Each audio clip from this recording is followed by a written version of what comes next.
So I'm not a finance guru, not am I a finance advisor, but I do know that knowing financial language is important, something you should pick up early in your life and be aware of it, because if you don't do that, you will struggle when you need the financial support.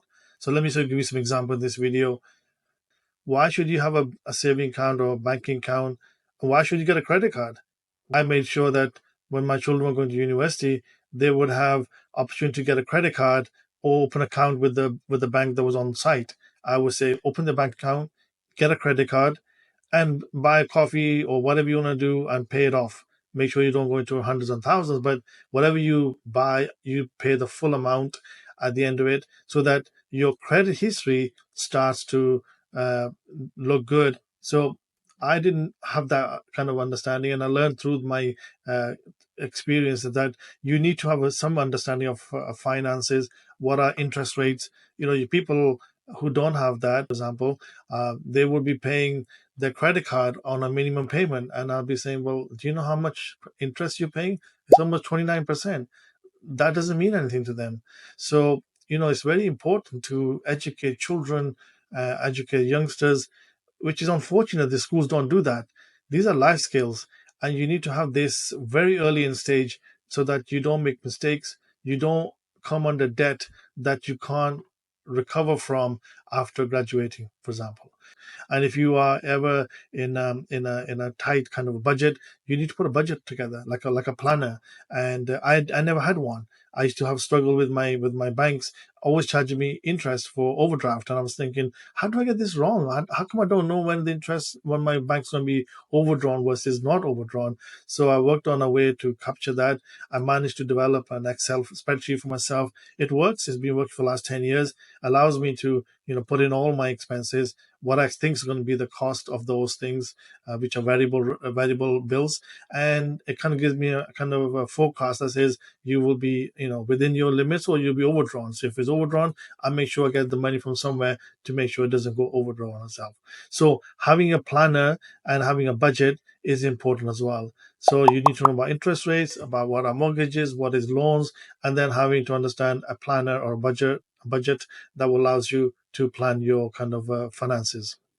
At the same time, you need to save for the rainy day. So it could be a full-time job or a contract job, whichever way you look at it. You need to have a way of saving for the rainy day, meaning that God forbid you lose your job, there should be how many months that you can live off some funds before you get a job. So that puts a pressure on you. How valuable, how demanding are you in the job market if you ever to lose a job?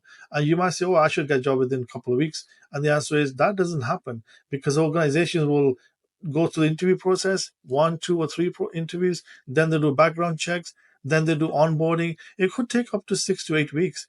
Can you survive for 8 weeks? Can you survive for 2 months? So the best advice I can give is that have a fund available to you, liquid fund. That means you can access the money anytime, at least 3 months, ideally 6 months, but 3 months worth. That you know that if your run rate on a monthly basis $3,000, including all the bills, then you must have $3,000 to $4,000, times by 3 months. So you need to make sure that you have funds for a rainy day, just in case something happens. Obviously, you'll take all the precautions for that not to happen, but if it does happen, you are okay with that.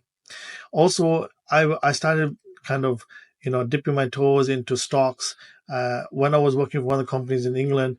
They gave me shares. They said this is something part of the compensation, and so I got these shares from nowhere. I saw them go from this many to this many, doubled in price. I realized, wow, this is really good. How come I did nothing and it went from 100, from say 20,000 to 40,000?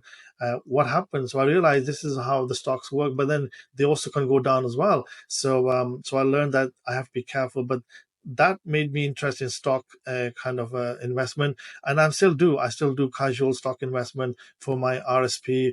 For everything I do, I always invest myself. I want to make sure that I get used to it, and I get better at it. Now I don't spend time watching financial news channels. I don't spend time looking. I just gut feeling, because everything on stock exchange is all about gut feelings, what people feel. So there's no magic formula that says buy now, sell now. There's no such thing as that. It's just your gut feeling. So I wouldn't put all my eggs in investment because it can go down. And if that's all your rainy day funds, I wouldn't put everything there.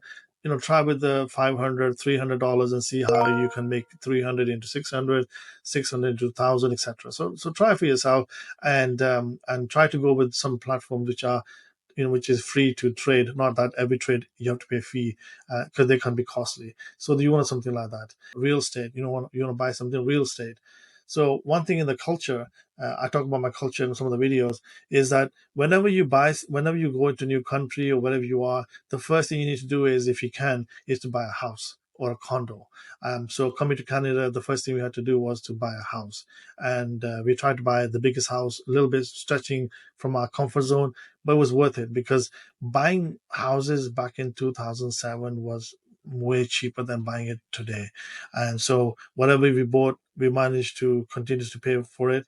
But the idea is, you need to invest in real estate. Now, I feel sorry for many youngsters and beyond, how they're going to afford to anything, because salaries are not, half a million or 250,000, but the houses start from 1 million to 2 million. It's crazy. What kind of mortgages payment is going to be that, especially when the interest goes up by 0.25%, for example. So it is really, really hard. And I see most of these new generation people staying with their parents or grandparents and inheriting something from them. But for them to buy on their own, impossible. As a group, maybe. So, going to real estate, how does that work? What is a mortgage amortization? Uh, is it good to take it for 30 years? Is it good to just pay interest on mortgage? All these things you need to understand, and nobody teaches you. And I really found one book, and I don't read much. I found one book, Rich Dad Poor Dad. Um, Really good book. It just gave me some different perspective, and I've ever since I've paid more attention to stock investment, real estate. So if you don't like reading books, read that book. It's called Rich Dad Poor Dad. It's really good. It's very simple. It gives you some ideas, but true or not true, it gives you some inspiration to do something for yourself. So knowing financial language, financial ins and outs is important, and you should know, and so that you can be a better investor, make better decisions.